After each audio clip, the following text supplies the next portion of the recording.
మూడవది ఈ గ్రంథం యొక్క ముఖ్య ఉద్దేశం, లేకుంటే ఈ ప్రత్యక్షత యొక్క ముఖ్య ఉద్దేశం. ఈ గ్రంథం యొక్క ముఖ్య ఉద్దేశం ఏంటంట? 3వ వచనమే.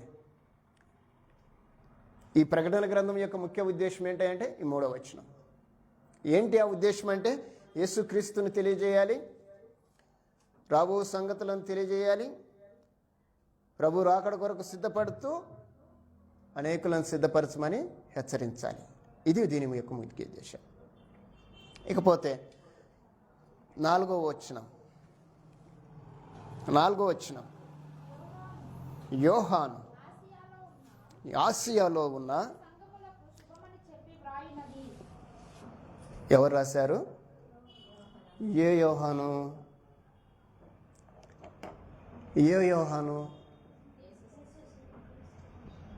నలుగురు ఉన్నారు యోహానులో.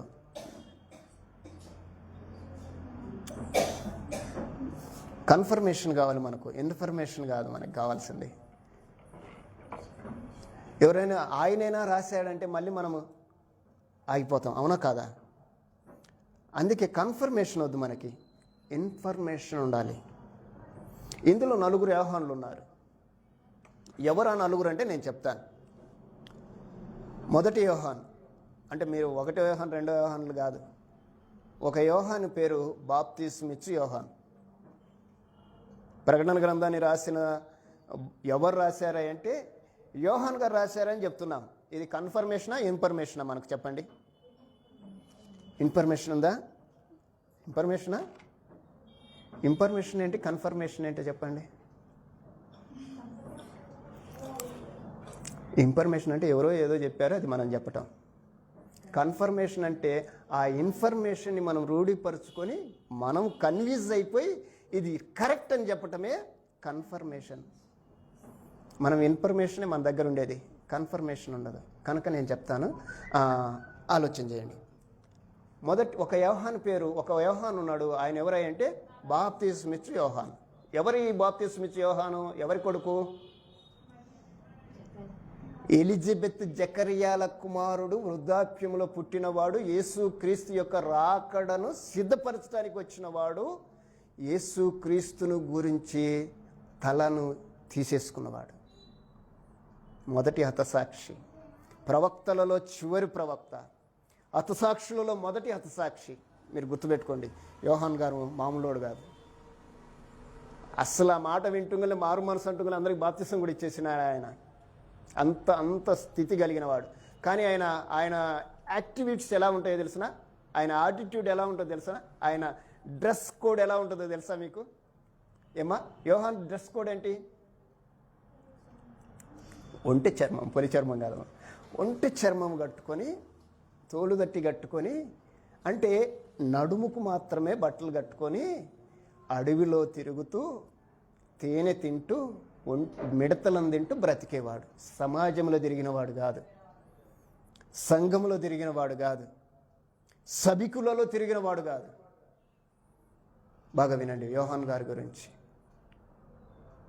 ఈయన ఒక వరపుత్రుడు అని చెప్పాలి. ఎవరికి?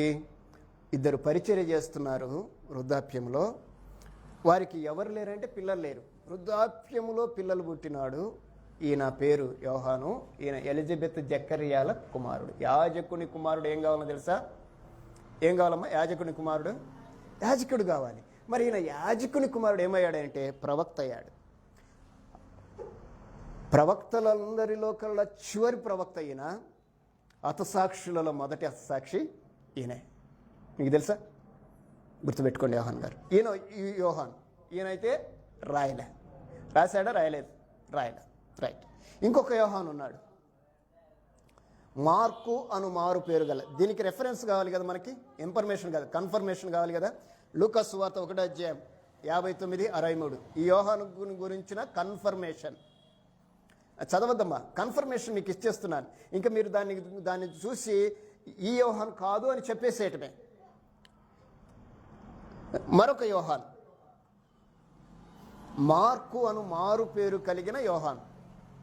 ఎవరమ్మా? మార్కు అను మారు పేరు కలిగిన యోహాన్. తెలుసా మీకు మార్కు గారు? తెలుసా తెలియదా?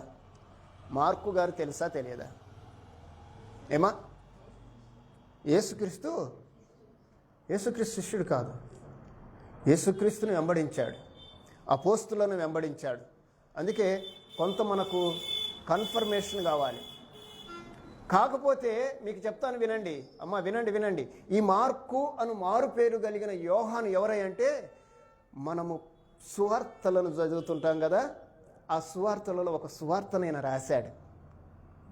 ఆ సువార్తలలో ఒక సువార్త ఎవరి కోసం రాశాడంటే రోమీలకు రాసిన సువార్త. అది మార్కు సువార్త అని మనం చదువుతామే. ఆయనకు మరొక పేరు ఏంటి అంటే యోహాన్. మార్కు అను మారు పేరు కలిగిన యోహాన్. అపోస్తుల కార్యం 12:25 ఈ ఒక వచనం మీకు సరిపోతుంది ఆయనను గురించి. అపోస్తుల కార్యము 12. ఈయన ఏమన్నా ఈ యోహాను సువార్త రాశాడా అంటే, అసలు ఈయన సువార్త ప్రారంభం ఎలా ఉంటుంది?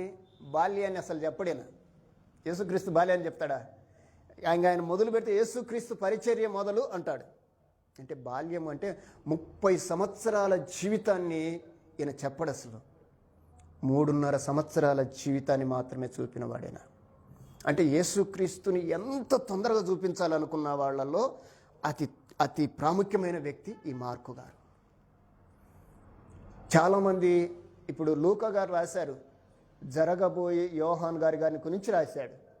మత్తయి గారు రాశారు, చరిత్ర రాశారు. యోహాన్ గారు రాశారు, అసలు ఆయన కూడా ఆదికం నుంచి రాశాడు. కానీ మార్కు గారు ఎలా రాశాడు అంటే, అసలు ఇంకా యేసు ప్రభుని ఇంకా ఎంబడే చూపించాలి, ఇంకా చిన్నపిల్లలు బన్నపిల్లలు ఆడుకుని ఇవన్నీ వద్దు, ఇంకా ఆయన పరిచర్య మొదలు అని రాశాడు. అంతే. అలాగా చూపించిన ఆయన ఎలాగున్నాడంటే, శిష్యుల్లో చేర్చబడలేదు, కానీ పౌలు బర్నబాల చేస్తున్న పరిచర్యలో వారిద్దరూ విడిపోయినప్పుడు బర్నబాతో కలిసి ప్రయాణం చేసిన వాడు ఈ మార్కు గారు. అందుకే అపోస్తుల కార్యం 12:25 ఈయన గురించిన విధానం ఉంటుంది. అంటే మీరు మార్క్ అంటే మరొక మార్క్ అనుకుంటారని నేను ఆయన ఒక సువార్త కూడా రాశాడని చెప్తున్నాను. అర్థమైందా మీకు? ఈయన కూడా కాదు, ఈయన కూడా ఈ గ్రంథకర్త కాదు. ఏ గ్రంథకర్త? యోహాను రాసిన యోహాను అంటే ప్రకటన గ్రంథకర్త కాదు. రైట్. ఇంకొక యోహాను కూడా మీకు చూపిస్తాను. అపోస్తుల కార్యం 4:6 అక్కడ ఒక ప్రధాన యాజకుల సమూహానికి చెందిన ఒక యోహాను ఉన్నాడు. ఈయన అననీయాకు సమీప బంధువు. ప్రధాన యాజకుడైన అననీయాకు సమీప బంధువు. ఈయన యాజకులతో ఉంటాడు.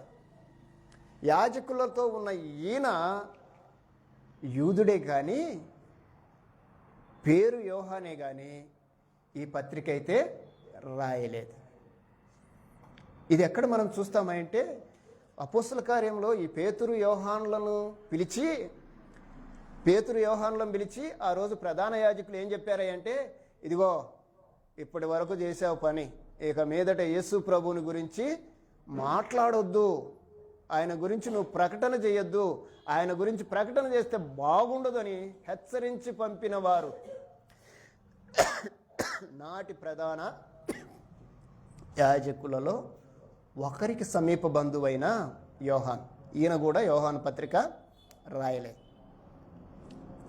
మరి ఏ యోహాన్ అంటే మత్తయి సువార్త 10:2 ఇప్పుడు మీకు కన్ఫర్మేషన్ అన్నమాట. ఇది కన్ఫర్మేషన్ కాదమ్మా, నేను మొత్తం మీకు కన్ఫర్మేషన్ ఇస్తున్నాను, ఇన్ఫర్మేషన్ అయితే కాదు, గుర్తుపెట్టుకోండి. యోహాను సువార్త ఎవరు రాశారు అంటే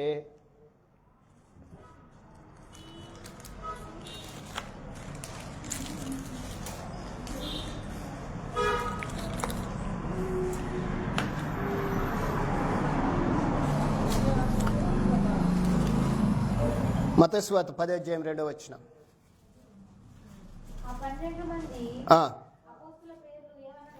12 మంది అపోస్తుల పేర్లు ఏవనగా, మొదట పేతురు అనబడిన సీమోను, అతని సహోదరుడగు ఆంద్రయ, జెబెదయి కుమారుడైన యాకోబు, అతని సహోదరుడగు యోహాను. ఇప్పుడు మీరు రండి, ఇక్కడికి రండి. ఎవరు యోహాను అంటే జెబెదయి కుమారులలో ఇద్దరు యేసుక్రీస్తును వెంబడించారు, వారు అపోస్తలులుగా చేర్చబడ్డారు, వారు శిష్యులుగా పిలువబడ్డారు. వారిలో జెబెదయి కుమారులో యాకోబు ఉన్నాడు, యోహాను ఉన్నాడు. ఇప్పుడు యోహాను ఈ ప్రకటన గ్రంథం రాసిన ఆయన ఎవరంటే ఈ యోహానే. యోహాను రాసింది ఒక ప్రకటన గ్రంథమేనా?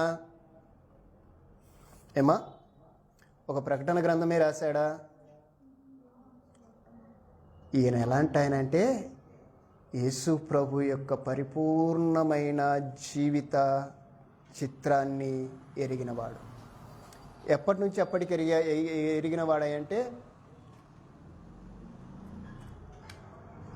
ఎప్పటి నుంచి ఎప్పటికి ఎదిగాడంటే ఆయన ఆదిలో ఏమై ఉన్నాడో అంతం ఏమై ఉన్నాడో ఎరిగినవాడు.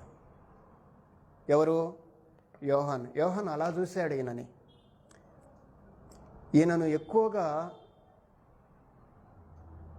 ఈయన ఎక్కువ పోరాటం అంతా దేని మీద అంటే యోహాను సువార్త ఎవరికి రాశాడని మనం విన్నాము గతంలో. ఏమా యోహాను సువార్త రాసింది ఎవరికి రసం రాశాడు? ఇప్పుడు 4 సువార్తలు, నలుగురు యేసుక్రీస్తుని గురించి రాశారు. 4 రకాల సమాజాలకు రాశారు.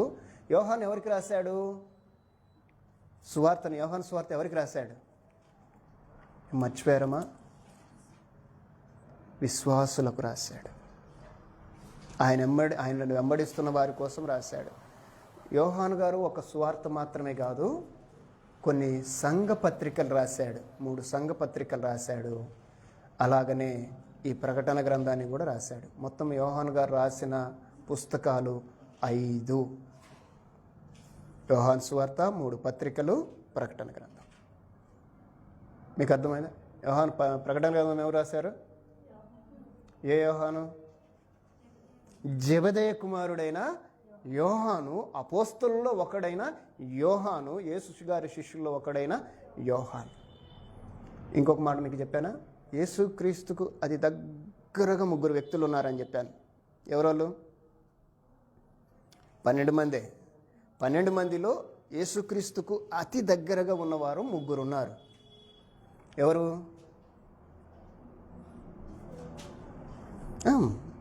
3 ఉన్నారు. ఆయన ఎక్కడికి వెళ్ళినా వాళ్ళ 3ని తీసుకుపోతాడు. ముందు మీరు రండి, మీరు ఇక్కడ ఉండి ప్రార్థన చేయండి, మీరు 3 నాతో రండి అని చెప్తాడు. ఎప్పుడు పోయినా ఆయన 3 ఆయనతో ఉంటారు. ఎవరు వారంటే పేతురు, యాకోబు, యోహాను. అంటే యేసుక్రీస్తును దగ్గరగా చూసిన వారు. దగ్గరగా అంటే ఇక ఆయన సమస్తాన్ని ఎరిగిన వారిగా వాళ్ళకు చూపించాడు ఆయన.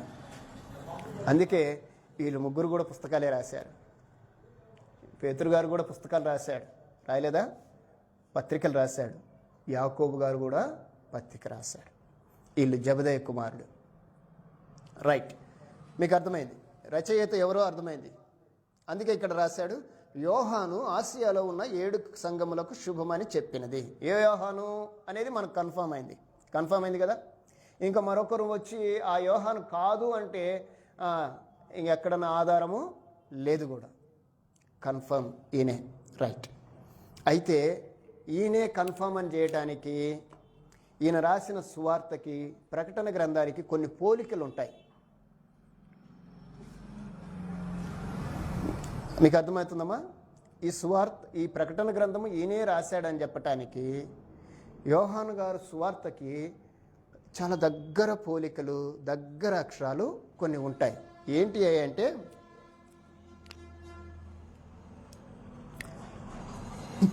మొదటిది, దప్పి కొనిన వాణిని నా యొద్దకు వచ్చి దప్పి తీర్చుకొనవలెను అని యోహాను సువార్త 7:37లో ఉంటుంది. మరి ప్రకటన గ్రంథంలో ఏమని ఉంటుంది అంటే 22:17లో దప్పి కొనిన వాణిని రానిమ్ము అని ఉంటుంది. ఇందులో కామన్ ఏంటంటే దప్పి కొనిన వానికి ఏదో ఇస్తున్నట్లుగా చెప్తాడు. తర్వాత జీవజలమును 4:10 యోహాను సువార్తలో ఆయన నీకు జీవజలం ఇచ్చును అని రాశాడు. 21:16లో దప్పికొనిన వానికి జీవజలముల బుగ్గలోని జలములను ఉచితముగా ఇత్తును అని రాశాడు. అంటే ఇక్కడ జీవజలము అనేది ఉంది. 11:44లో ముఖమునకు అనేది ఉంది.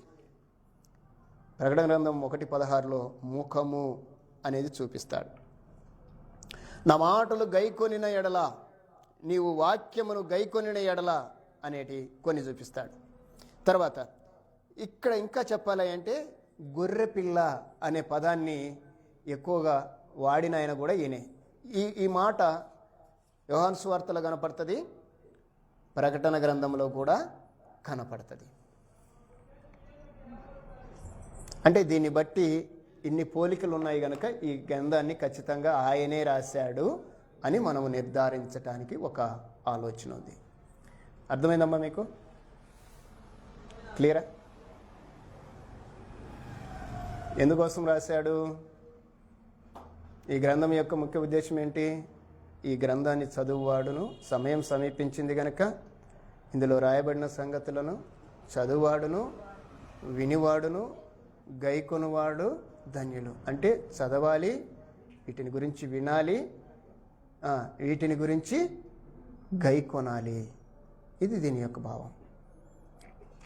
ఇది మీకు అర్థమైంది అనుకుంటాను.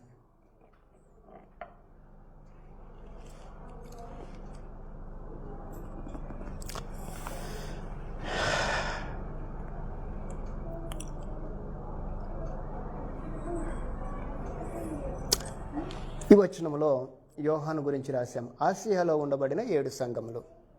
నేను అది మీకు క్లుప్తంగా వివరిస్తాను, శ్రద్ధగా వినండి. 7 సంఘాలను గురించి రాయటం ఏంటి అమ్మ? మీకు ఈ పిక్చర్ కనపడుతుందా? మీకు ఒక పిక్చర్ చూపిస్తాను, ఒకసారి చూడండి.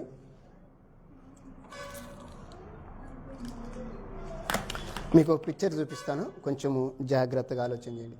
7 సంఘాల గురించి రాశాడు. 7 సంఘాలకు రాశాడు. ఆసియాలో ఉన్న 7 సంఘములకు రాశాడు. అంటే 7 సంఘాలకేనా అమ్మా? 7 సంఘాలకేనా?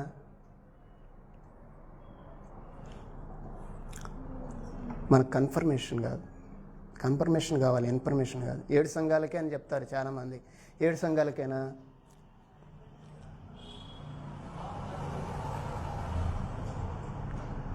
ఏం మాట్లాడటంలా మీరు మాట్లాడకపోతే నేనేం చెప్పలేను.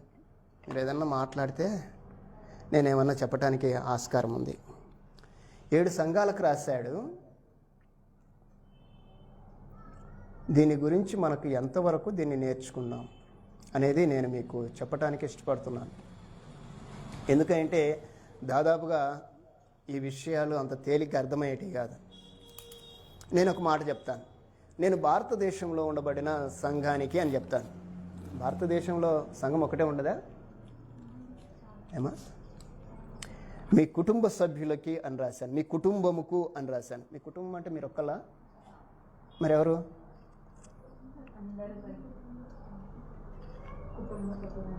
దీన్ని ఇలాగా అర్థం చేసుకోవటానికి ప్రయత్నం చేయాలి. దేవుని వాక్యాన్ని అలాగ అర్థం చేయాలి. 7 సంఘాలు ఆ రోజు ప్రాచుర్యంలో ఉండబడిన ప్రభు సంఘము. 7 సంఘాలు అంటే 7 డినామినేషన్లు అని కాదు, గుర్తుపెట్టుకోండి. సంఘాలు ఎవరి? సంఘం ఎవరిది? ఎఫెసులో ఉన్న క్రీస్తు సంఘమే. అవునా? క్రీస్తుదేనా సంఘము? సంఘం క్రీస్తుదా కాదా? అవునా? మనం అలాగ ఆలోచన చేయాలి. ఇప్పుడు ప్రతి సంఘానికి ఒక హెడ్ ఉంటుందా ఉండదా? ఇప్పుడు హోసన్న మినిస్ట్రీస్ ఉంది, మీకు అర్థమవుతాడు చెప్తాను. అండి హోసన్న మినిస్ట్రీ అంటే గుంటూరులో ఉండేదేనండి, మిగతాయి కాదు అంటే ఒప్పుకుంటారా కింద ఉన్న వాళ్ళంతా?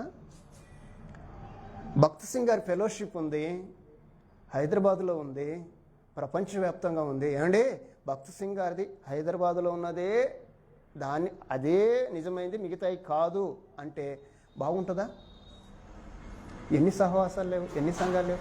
అంటే ఒకదాన్ని ప్రాముఖ్యము చేశారంటే దాని ద్వారా పెరిగిన సంఘాలు అందరికీ రాసినట్టు అనమాట. సంఘము అంటే అర్థం ఏంటంటే పిలువబడిన వారు అని అర్థం. ఒక్కరి గురించి రాసింది కాదు. సంఘము అంటే పిలువబడిన వారు. ఇప్పుడు 7 సంఘాలకు రాశారంటే 7 ప్రాంతాల్లో ఉండబడిన సంఘాలకి 7 ప్రాంతాలను గురించి రాశాడే కానీ అమ్మ మీరు వినాలి, 7 ప్రాంతాల్లో ఉన్న ప్రాముఖ్యమైన వ్యక్తులకు రాశాడు ఈ మాటలో. మీరు పత్రిక చదువుతుంటే ఈ అధ్యాయం అందుకే చెప్పాను, 7 సంఘములు, 7 ఆత్మలు, 7 దూతలు అని రాశాడు. మీరు చదివితే అర్థమవుతుంది, మీరు చదివింటే అర్థమవుతుంది. అందుకే చదువుకొని రమ్మన్నాను. 7 సంఘాలు అంటుంగల్నే 7 డినామినేషన్లు అని చెప్పేటోళ్ళు ఉన్నారు ఈరోజు. అందుకే ఈ పేర్లు పెట్టుకొని మందిరాలు కడుతున్నారు. మీకు తెలుసో తెలియదు, అవునా కదా? ఈ పేర్లు పెట్టుకొని మందిరం అంటున్నారు దాన్ని. మరి ఈ పేర్లు పెట్టుకున్నారు, క్రీస్తు పేరు ఎందుకు పెట్టుకోరు? అది వాళ్ళకు తెలియాలి, దేవునికి తెలియాలి, మనకు కాదు.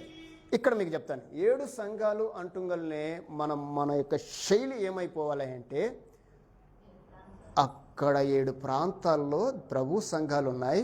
అక్కడ 7 ప్రాంతంలో ఉన్న ప్రభు సంఘాల ప్రభు ఆత్మలు, ప్రభు దూతలు అని రాశాడు. అవునా కాదా? దీన్ని మరి అలాగే మాట్లాడాలి కదా. ఎందుకు మనుషులు అలా మాట్లాడతారు? ఎందుకు డినామినేషన్లుగా ఎందుకు విభజించడానికి ప్రయత్నం చేస్తారు దీన్ని? అలాగ మనం చేయటానికైతే సాహసం చేయకూడదు. రైట్. 7 సంఘాలు, వాటి డేటుతో సహా ప్రభు మనకిచ్చాడు. ఎప్పటి నుంచి ఎప్పటి వరకు ప్రభు మనతో ఉన్నాడు, మనకు చెప్పడానికి ప్రయత్నం చేస్తున్నాడు ఆయన. వాటి యొక్క స్వభావాన్ని తెలియజేశాడు, వాటికిచ్చే ఆశీర్వాదాన్ని కూడా తెలియజేశాడు, వాటికి వచ్చే శిక్షణ కూడా చెప్పాడు. మీరు సంఘాల గురించి మాట్లాడాల్సి వస్తే ఎక్కడైనా సంఘము ఒక్కటే అనేది మాత్రం మర్చిపోకండి. మనమందరము ఒక్కటే అనేది మాత్రం మర్చిపోకండి. మీరు వేరు మేము వేరు అని చెప్పటం మాత్రము తప్పు. ఈరోజు చాలామంది అది చెప్తున్నారు, మీ సంఘం వేర్రయ్యా, మా వాళ్ళే ఉన్నారు, మీదంతా మీరు వేర్రా, మీరు మంచోళ్ళు కాదని చెప్తారు. నిజమే, సంఘంలో అందరూ మంచోళ్ళే ఉండాలని ఉందా? ఏమా పంట గింజలు అన్నీ మంచి గింజలు వస్తాయా? ఏం మాట్లాడరేంటి? మనం పంట వేస్తే అన్నీ మంచి గింజలే ఉంటాయా? మా దాంట్లో అసలు పొలి లేదు, ఏది తాలు లేదు అనే పంట ఏదో చూపించండి. తాలు లేదనే పంట గిన చూపించాల్సి వస్తే యేసుక్రీస్తు ప్రభు వారు ఆ యోహాను సువార్తలో 15వ అధ్యాయం రాయాల్సిన పని లేదు. మీకు అర్థమవుతుంది అవటానికి చెప్తున్నాను. 15వ అధ్యాయం రావాల్సిన అవసరం లేదు. ఏమన్నాడు? నేను నిజమైన ద్రాక్షవల్లిని అని చెప్పడానికి గల కారణం ఏంటి? చెప్పండి అమ్మా. ఇది 22 క్యారెట్స్ గల బంగారము అని నేను చెప్పగలటానికి కారణం ఏంటి చెప్పండి. మీకు అర్థం కాలేదా? అర్థమైందా? అర్థం కాలేదా? అమ్మా ఇది ఒరిజినల్ అని చెప్తున్నాను, దీనికి కారణం ఏమైంటుంది చెప్పండి. డూప్లికేట్ కూడా ఉంది కాబట్టి నేను ఒరిజినల్ అని చెప్పాల్సి వచ్చింది. అర్థమవుతుందా నీకు? యేసుక్రీస్తు కూడా నేనే నిజమైన ద్రాక్షవల్లిని అని చెప్పాడంటే అర్థం ఏంటంటే వేరే ఉన్నాయి అని చెప్తున్నాడు. ఈరోజు సంఘము గురించి మనం ప్రభువుని గురించి ఆలోచన చేస్తే ప్రభు మనకు అన్నీ తెలియజేయడానికి సిద్ధంగా ఉన్నాడు. ఇక్కడైనా యోహాను గారు ఆసియాలో ఉన్న 7 సంఘాలకు రాశాడు అంటే 7 రకాల సంఘాలకు కాదు, సంఘములో ఉండబడిన వ్యక్తులకు రాశాడు. వారి యొక్క స్థితిని తెలియజేయటానికి రాశాడు. అందుకే మీ ఈసారి వచ్చేటప్పుడు 3 అధ్యాయాలు చదవండి. 1, 2, 3 అధ్యాయాలు చదవండి. 3 అధ్యాయాల్లో ఆ సంఘాలను గురించిన వర్తమానం ఉంటుంది. ఆ సంఘాలను గురించి రాస్తూ వాటి స్థితిని చెప్పాడు, వాటి పరిస్థితిని వివరించాడు, వాటి ఫలితాన్ని కూడా తెలియజేశాడు. 7 సంఘాలని అలాగనే ఉంచి మీరు సూపర్ అని ఎక్కడ కూడా చెప్పలే. సంఘం యొక్క చరిత్రను ప్రభు చెప్పడానికి ఇష్టపడ్డారు. అందులో మనమేం నేర్చుకోవాలనో వాటిని గురించి వచ్చే వారం నేర్చుకుందాం.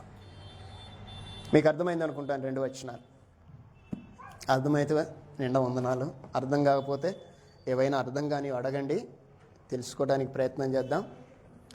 ఈ 4 వచనాలను బట్టి మీరందరూ కూడా ఒకంత ధ్యానపూర్వకంగా ఈ విషయాల్ని ఆలోచన చేయడానికి ప్రయత్నం చేయండి. మీకు ఈ ప్రింట్స్ అన్నీ కూడా మీకు మన గ్రూప్లో పంపిస్తాను. ప్రతి ఒక్కటి కూడా నేను చూపించే ప్రతిదీ కూడా మీకు చేరవేస్తాను. కనుక వీటిని ఒకంత ధ్యానపూర్వకంగా మీరు ఆలోచన చేయండి. ఇప్పుడు గ్రంథకర్తను తెలుసుకున్నాము, ఆ గ్రంథం యొక్క ఉద్దేశాన్ని తెలుసుకున్నాము, దాని పరిచయాన్ని మాత్రమే తెలుసుకున్నాము. ముందున్న కాలంలో ప్రభు మనతో ఇంకా ఏమైతే చెప్పనై ఉన్నాడో దాని గురించి కూడా ఆలోచన చేద్దాం. దేవుడి మాటలు మన వినికిల్లో దీవించునుగాక. ఆమేన్. ఆరాధనలోకి వెళ్దాం. ఒక ఇద్దరు ప్రభు యొక్క